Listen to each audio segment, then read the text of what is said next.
बांग्लादेश में 13वीं संसदीय चुनावों के नतीजे सामने आ गए हैं, जिनमें बांग्लादेश नेशनलिस्ट पार्टी यानी कि बीएनपी की प्रचंड जीत हुई है और जमाते इस्लामी की करारी हार हुई है।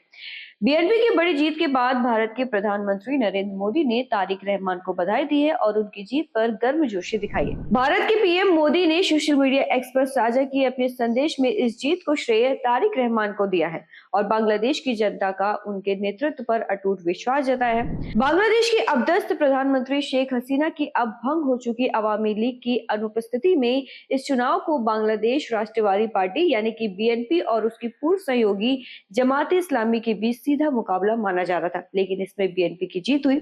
जहां अब तारिक रहमान के पीएम बनने के बाद भारत की पैनी नजर बीएनपी की गतिविधियों और उनकी नीतियों पर टिकी रहेगी, क्योंकि ये जीत न सिर्फ बांग्लादेश की राजनीति के लिए बल्कि भारत के लिए भी बहुत मायने रखती है। वही चुनाव के समय भारत की चिंता जमाते इस्लामी को लेकर भी थी, जिसे भारत में अक्सर पाकिस्तान की खुफिया एजेंसी आईएसआई के प्रभाव में माना जाता था।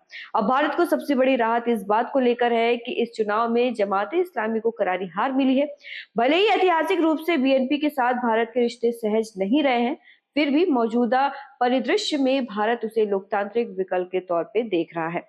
बीएनपी की जीत भारत के लिए राहत भरी खबर इसलिए भी हो सकती है क्योंकि इस जीत को फिलहाल भारत ना तो संकट मानेगा, न ही भारत के लिए अभी कोई जश्न का मौका है। इस तरह से कहे तो बीएनपी की जीत भारत के लिए एक लिटमस टेस्ट की तरह होगा। ऐसे में अगर रहमान की बीएनपी दोस्ती का हाथ बढ़ाएगी और भरोसा दे पाएगी तो भारत सहयोग बढ़ाएगा और प्रैक्टिकल होकर अपने नए विकल्पों के साथ बढ़ेगा।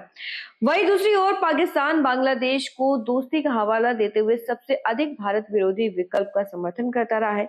इससे पहले बांग्लादेश में शेख हसीना ने पाकिस्तान से दूरी बनाए रखी थी, लेकिन उनके सत्ता से हटने के बाद मोहम्मद यूनुस के नेतृत्व में देश की नीति में अचानक बदलाव आया। जिस भारत की मदद से बांग्लादेश आजाद हुआ था, उसी से दूरी बढ़ाते हुए उसने यूनुस के नेतृत्व में पाकिस्तान के साथ रिश्तों को मजबूत बना लिया। ऐसे में अगर जमात सत्ता में आती तो पाकिस्तान से दोस्ती के और गहराने की आशंका थी। अब भारत ये देखेगा कि बीएनपी सत्ता में आकर चीन और पाकिस्तान के साथ किस स्तर तक निकटता बढ़ाती है। अगर जमात की छाया से बाहर निकलकर बीएनपी संतुलन बनाए रखती है तो भारत के लिए सहजता बढ़ेगी। इसके साथ ही बांग्लादेश के हिंदुओं के लिए दिल में छोटी सी ही सही लेकिन अब एक उम्मीद जरूर होगी कि बीएनपी की जीत और तारिक रहमान की नई सरकार में उनकी स्थिति में सुधार होगा। उन्हें भी दूसरे बांग्लादेशी नागरिकों की तरह ही मानवाधिकार मिलेगा।